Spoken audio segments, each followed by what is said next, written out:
বাড়িতে যাই না আজকে অনেক দিন হয়েছে। তার মধ্যে একটা খুশিরও খবর এসেছে, মনটা অনেক খুশি খুশি লাগতেছে। তাই ভাবলাম বাড়ি থেকে একটু ঘুরে আসি। বাসার সকল কাজ গুছিয়ে যেতে যেতে প্রায় সন্ধ্যা হয়ে গেছে। রাস্তায় বেরোতে বেরোতে রাতই হয়ে গেল।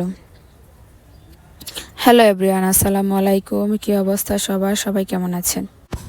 আমার খুশির খবরটা কি সেটা আগে আপনাদের সাথে শেয়ার করি।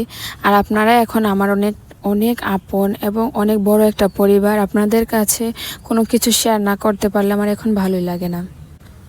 আলহামদুলিল্লাহ আমি কন্টেন্ট মনিটাইজেশন পেয়েছি পেজের মধ্যে। আপনাদের সবার ভালোবাসা এটা সম্ভব হয়েছে, তার জন্য সবাইকে অনেক অনেক ধন্যবাদ। সবাই তো জানেন এখন ফেসবুক পেজে তেমন একটা ইনকাম হয় না, কিন্তু মনিটাইজেশন পাওয়ার পরে যে খুশিটা লাগে সেটা বলে বোঝাবার মতো না। তাই আমার কাছে ইনকাম হোক বা না হোক সেটা ম্যাটার করে না।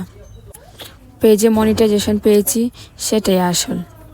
তার জন্য সবাইকে অনেক অনেক ধন্যবাদ এভাবে আমার সাথে থাকার জন্য, পাশে থাকার জন্য।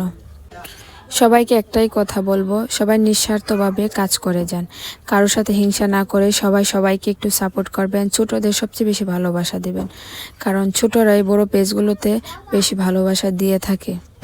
আর আমি মনিটাইজেশন পাওয়ার পরে একটা জিনিসই বুঝলাম, রিয়েল ভয়েস দিয়ে ভিডিও বানালে আসলে মনিটাইজেশন পাওয়া অনেকটা সোজা হয়ে যায়।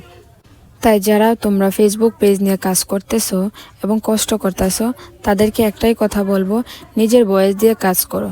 নিজের ভয়েস দিতে যদি কেউ অস্বস্তি লাগে তাহলে ভিডিও করো।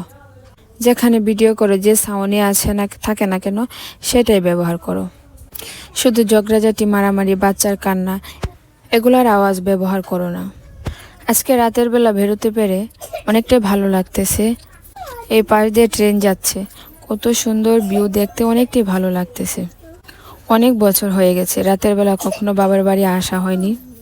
আর আমাদের গ্রামের মেয়েদের তো রাতের বেলা কখনো কোথাও যাওয়া আসা তেমন করা হয় না। প্রথমে একটু ভয় ভয় লাগতেছিল, কারণ আজকে রাইসা আর আমি একা একা বাড়িতে যাচ্ছি।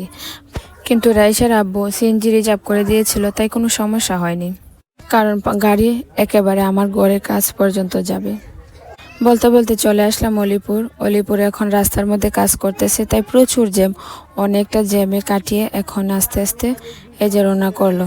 আর অনেক দিন থেকে আমার রাতের বেলা একটু ঘোরানোর শখ ছিল। বাসা থাকলে তো জানেনই পুরো বন্দি জীবন কাটাতে হয়। রাতে ঠান্ডা হাওয়া, লাইটিং দেখে অনেক ভালো লেগেছে।